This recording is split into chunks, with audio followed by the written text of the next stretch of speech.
Hello, this is Thanks for Nothing, Part 2, a gratitude journal.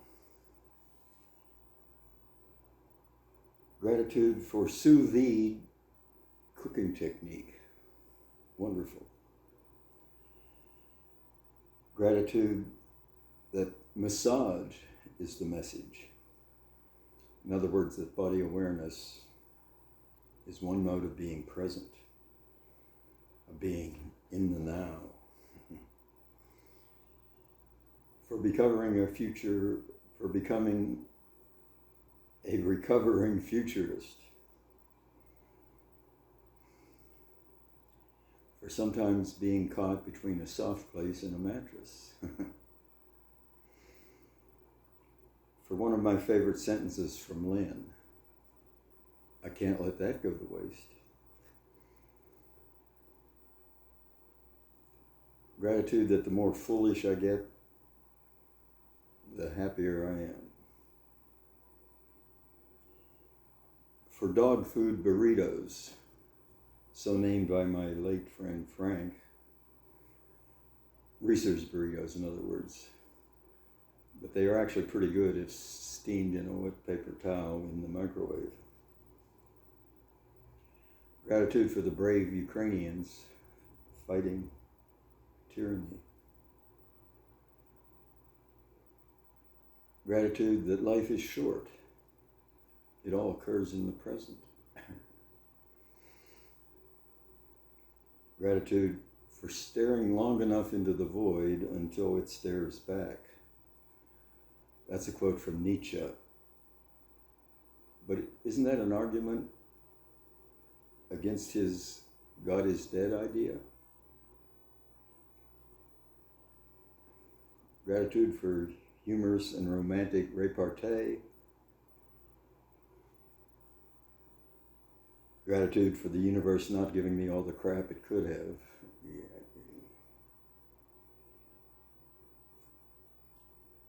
Gratitude that recognition of yuppie suffering overcomes it.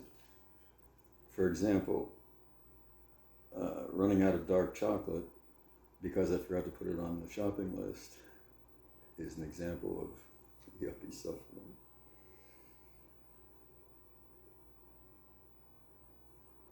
Thanks for periods when no words come through and for when humorous ones do.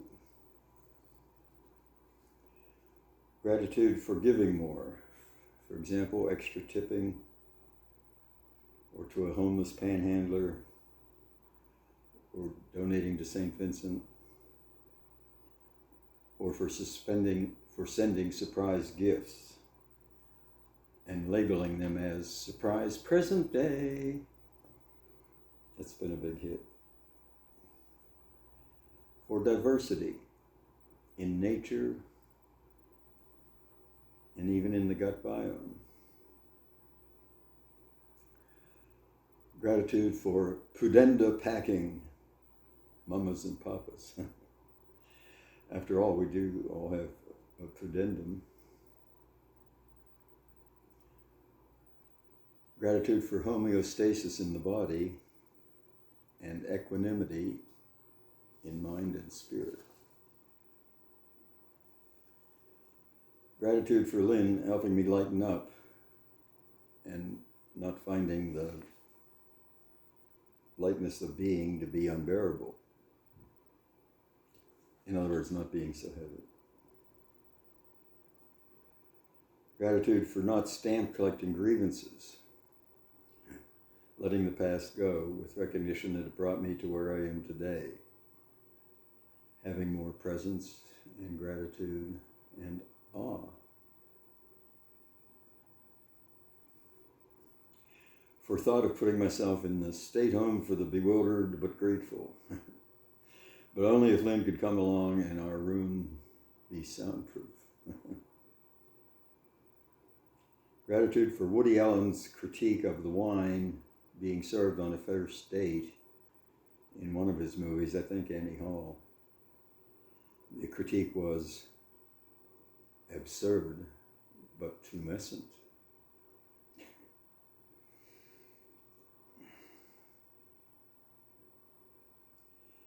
Gratitude that the moon stabilizes the tilt of the earth, thus making evolution faster.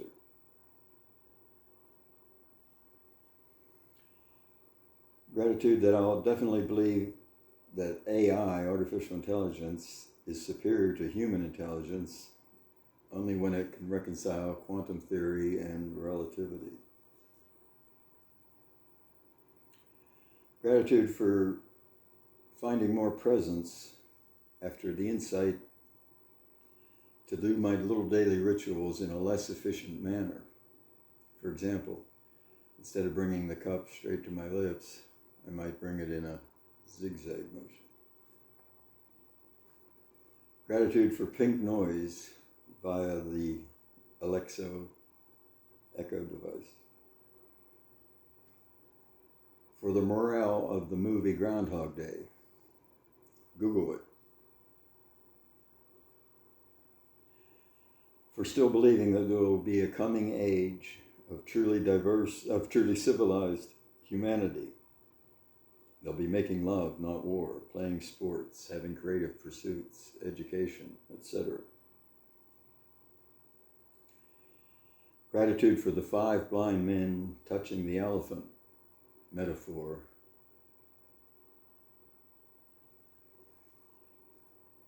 Gratitude for the advice from my dear late mother that you get what you give in life.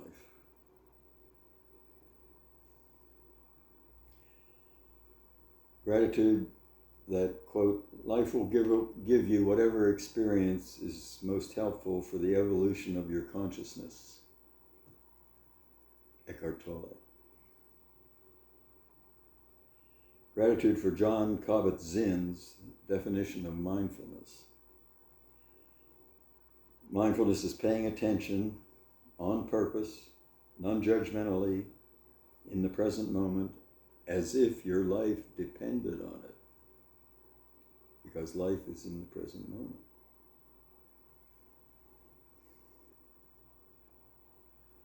Gratitude for wisdom paradoxes, such as this. When I see I am nothing, that is wisdom. When I see I am everything, that is love. And between these two, my life moves. Nisargadatta Maharaj. Even gratitude for the illusion of separateness, sometimes at least, because it gives rise to drama. Gratitude for Lynn and I being each other's, sometimes horny, therapists. For being neither a believer, nor an atheist, nor an agnostic. Instead, I'm simply bewildered. Though sometimes I'm a pantheist or panpsychist. Gratitude that the ultimate cosmic joke might be that we are living in a simulation.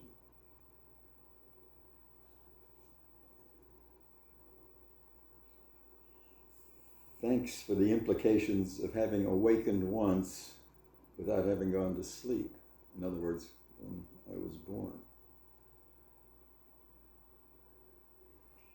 Gratitude for selling my cleverness and buying bewilderment. Rumi.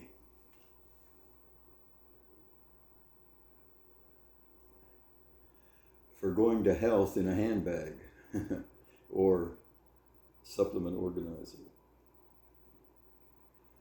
Gratitude for the steam room where I sweat most of the evil out of me 5 or 6 times a week.